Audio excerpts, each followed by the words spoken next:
to extend the olive branch to, I'm open to that. If he texted me privately, I'd be very discreet and down low about it. I wouldn't tell anybody that he's a closeted groiper or something or whatever, or a fan of the show.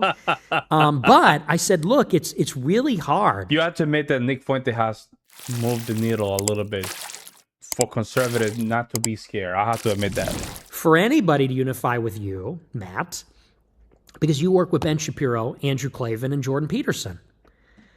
And they are all in the pocket of Israel. And we know that these people, they hate us. Like anyone that is not down with Israel, they actually hate. And like, it's not a Christian thing where it's like, we love our enemies. No. Like they want us dead. Just like the left wants us dead. Shapiro wants us dead. I don't think that's true, man. Ben Shapiro, once you delete it, I don't think about that. No autopsy. I mean, I forgot how to read that. Yet the original story on how he escaped is being challenged. The published documents have not been independently substantiated yet. Let's see. You might, I don't know. You might be correct there. You're right. The autopsy, man, I forgot how to say that word. The autopsy has been released. I don't think that they have none so far. They just went through it kind of quick. I do agree with that. But I think it might be a psyop as well. See, you can throw this and you can play these things kind of interesting. It could be a psyop to get conservatives out of focus as well and go to this rabbit hole of jewelries and people with the hat and Middle East instead of focusing what's going on in this country. Think about this. If we really focus on what's going on in the demographic of the United States, it will be so much. Trump will just basically achieve his agenda quick. Well, I think the conservatives are too focused on these type of psyops. Everything could be a psyop, to be honest, at this point. Even wants us dead. And think about the way they talk about us. They call us filth, garbage. Like it's they can barely conceal. It's like a seething contempt and hatred. And so I look at someone like Matt Walsh, and he kind of sounds like the white guy in the story with Gavin Wax, where it's like, yeah, maybe you're okay. And okay, Jackass with the super chat said, got my statement from Region Financial. I bought in hell. Went down to $2 for those dark days. Now it's 26. Still losing money. Yeah, you're probably. I'm not a good trader. I suck at it. But I'm glad that you're doing your own stuff, man. That's very good. And you say anti-white YouTube thread. It is weird. It's a such big event that even the president cares about. And yet we know nothing yet. Yeah, I think Matt Walsh's intentions are good, correct. But who's down the hall and to the left? It's Shapiro, who ruins people's lives. It's Klavan, who would do the same. It's Jordan Peterson, who said, I'm lower than a rat. Damn. And it's like, I'm sorry. I would like to unify with you, and I'd like to think you're a good guy, but I can't actually unite with you as long as you're mobbed up with that crew, who are very similar in that way to Gavin Wax. And so it's sort of, I have the same message for Walsh, for anybody, for the Trump voters. It's we need to start taking our own side. Yeah, those are, I'm just reading here from 2026, man. That's a very good ROI as well. And recognizing that you just can never get too comfortable around these people, because on some level, you don't even know, is the real reason that Gavin Wax leaked the group chat? Did he do that on the order of the Zionist lobby? It could be. They must know they have a groiper problem. These guys I don't know. But groipers are all over the government, and everyone knows that. There's groipers at Harvard. There's groipers in all the Ivy League schools. I talked to all of them.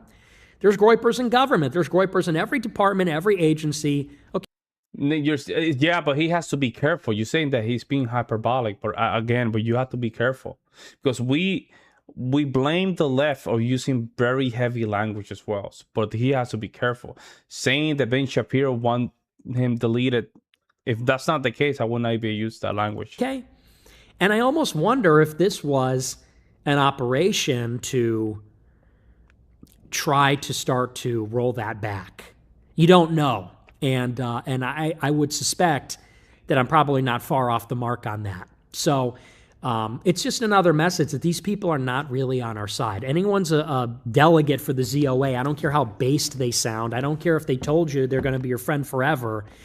All roads lead to Rome. Maybe they said, oh, we're going to be friends forever. Guys, we'll be friends forever, right? All roads lead to Rome. No, actually, that's not the case, especially with them. This is what they do. And here's the last thing I'll say about it before I move on. Of course, I did a viral clip last week, I think on Friday, where I said that I want the Groypers to infiltrate the system. I want them to go to highly selective schools. I want them to infiltrate the top law firms, the biggest businesses, defense contractors, the security state. And a lot of people clowned on me for that. And now people are saying, well, this is what happens when you infiltrate.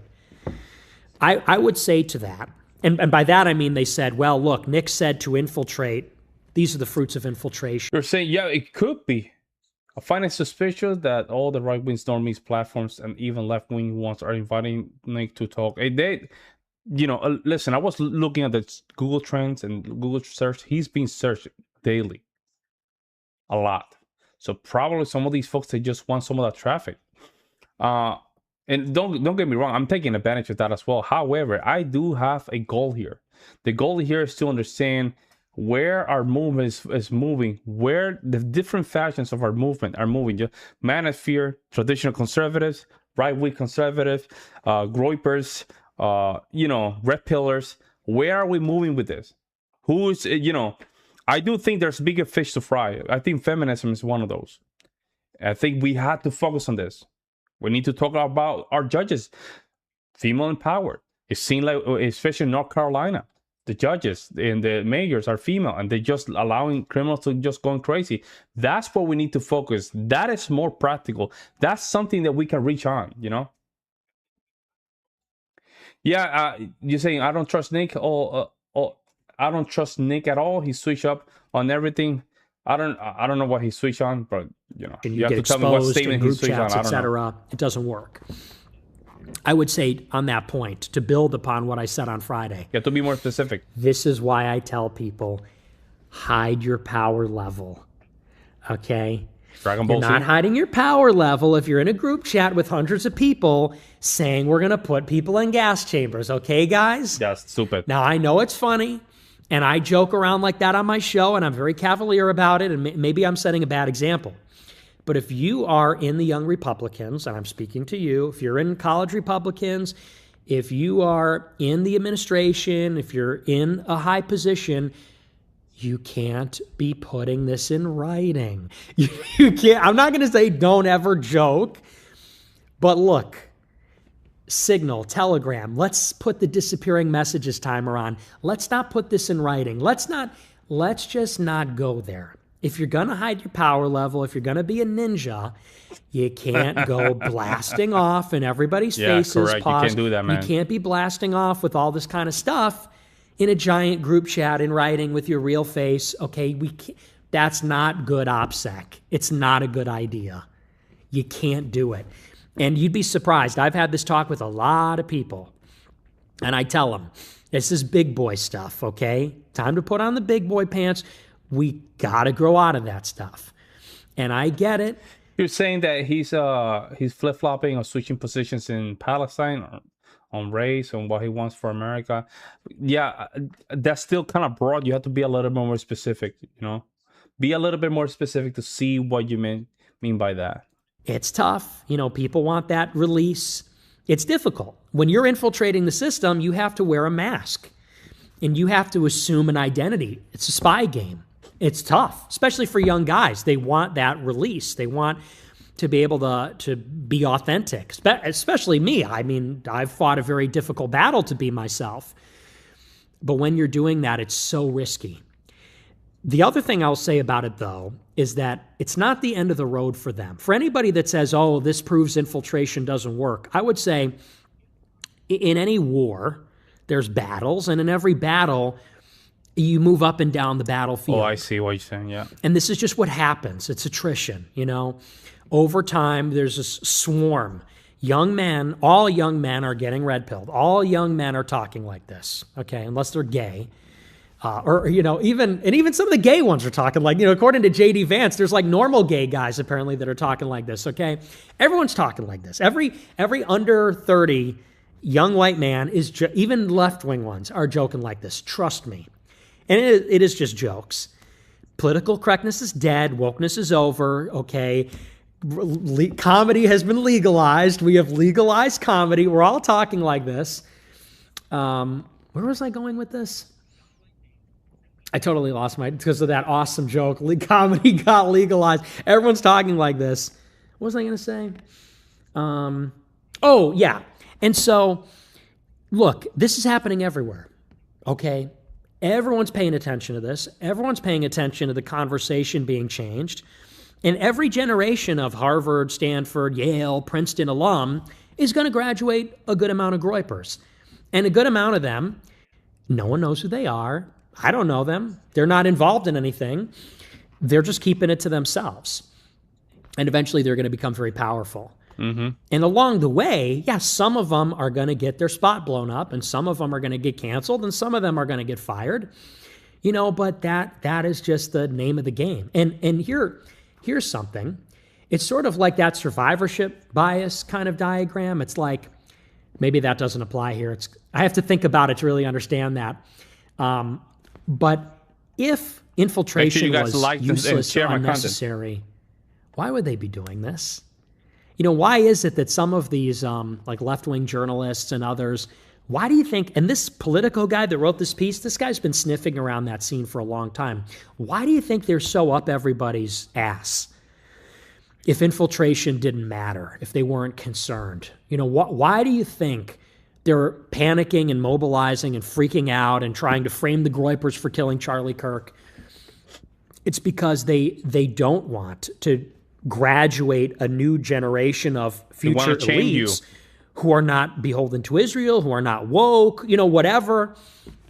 It's because it works.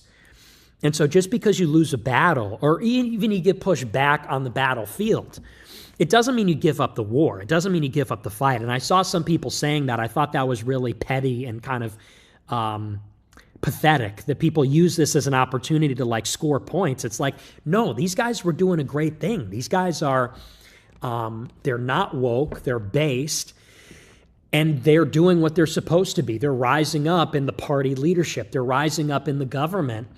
The mistake that they made is that they were sloppy. They were careless. They were sloppy. And, there we go. And I'm assuming these are... That is true. If you are texting, you're chatting, in a lot of these forums, you have to be careful what you're saying. You have to be careful because it's easy to carry away. You start building trust and bond with those folks that are with you, but you don't know who's watching. You don't know who is there to make sure they can take you down. You're not sure where's your enemy, because your enemy, you don't feel your enemies to be close, so therefore you get careless. You cannot be writing stuff like this. And Twitter, I guess it's okay because, man, Twitter is crazy. Twitter is crazy. Twitter is worse than those text messages. I think that's why it didn't do anything. It was just a fallout. It was not that big of a deal. But even though that's the case, be careful. Jokes. I mean, and I do just want to clarify, because it is worth saying on the record, this is just how young kids talk, okay? Yeah, it very is common. Jokes. To the extent, if these guys are not joking and they're unironic, they want to kill everybody, then obviously I don't support that. This is the language of Generation Z. This is the language of a generation that was told for 10 years, everything's racist, everything's whatever. And this is just how they speak. Most of these guys are Catholic, Christian. They're just patriots. They want what's best for the country. Then they just go home and they make edgy jokes with each other because it's transgressive. It's what young people do. I mean, if that even needs to be said, it should be said for the, like I said, just on the record. But because, and that's why I really have an axe to grind now with Gavin Wax. This and a lot of these other things, just trust me on this. Well, and it's just logical. They're going to run stuff like this up the flagpole and they're going to use it to beat us to death. Nah, it's not going to work. It's not going to work. And on the establishment right. They're going to use stuff like this to scaremonger and fearmonger. Even this show, for example. and they're going to say, Generation Z are all Nazis. This is how they talk when no one's looking. They're hiding their true evil intent, and that's why they have to be stopped at any means necessary. And no doubt, the left is radicalizing Tyler Robinsons to go and kill people like this. And they're mobilizing their base to go and vote in the next election because they think Trump represents all this. And the end goal then is to pass laws to literally hurt us and destroy our lives, to throw us in jail, people like you, me, people like those named in the article, and then oppress everybody, and like punish us with immigration and the rest of it. So, for Gavin Wax to do that, maybe you could get away with that 10 years ago. But not that now. kind of bullshit was very common. That's just politics. Shame on the people that were involved for being so sloppy and careless. Like everybody does it, but you really shouldn't. It's just irresponsible because you're there on a mission. You're a spy. There you go. That's what I'm talking about. I'm glad that Nick Fuentes is calling this out. You should not be careless, especially when you're in politics. When you're in politics, you should not be careless. You should be in a position of making sure that you go through this and thinking about the goal. The goal is to make sure we can just go back to a more secure America, a more secure Western world. Jackass with a $5 super chat says, my online presence is the same as offline presence. It's pretty easy that way. I realize that I'm boring. Well, if you're with me here, you're not boring, man. If you're in this chat and you're with me in this live, you're not boring, my friend. But really, fuck Gavin Wax. You're a cool cat. Everybody needs to text him for the and super say, chat. hey, fuck you, man. If you know him, if you have his number, if you're in politics, you have an obligation to say, hey, man, fuck you, if this story's true. Because it's like you have betrayed everybody. And, thanks for proving the stereotype, too, by the way. I will have nothing to do with anyone who's involved with him. I'm not going to hang out with somebody that leans on people and threatens litigation. That's crazy, man. Allegedly. Threatening litigation to get the text messages. I'm going to tell on you to Politico because you made a joke. Because I didn't win student council president in the Young Republicans. Like, fuck you, dude. F you. Total dirtbag. So, maybe I'll be eating these words later if there's proof that this is not him. But I very strongly suspect that is the case, even though it's alleged. Mm-hmm. And I will get to the bottom of it. But if that's true, no quarter for traitors like that. Disgusting. You have to be careful. Filth. No surprises either. I would not even be the slightest. I would not be surprised in the slightest if that was his doing, because that's how these people are. And by these people, I don't mean Jews. That's not a dog whistle. I mean these Zionist Jewish types. They will do anything for Israel. And in particular, these you got to understand something about government. The government is filled. I hate to say it, I really do. But John Doyle's kind of right that the Washington, D.C. and the Republican Party and the administration, it is filled to the brim with stunted, arrested development, losers from high school. And the second that they get a committee assignment in the GOP, the second they get a head pat from the government, they cannot wait to exaggerate their importance, cannot wait to flex their administrative powers that are at their discretion. And literally, they all think that they're the man. Every Republican staffer, intern, wannabe, they all think that they're the man, and they want to go and swing their, big you-know-what around the city. And that's just prototypical. And if you're in D.C., you know exactly what I'm talking about. It's like these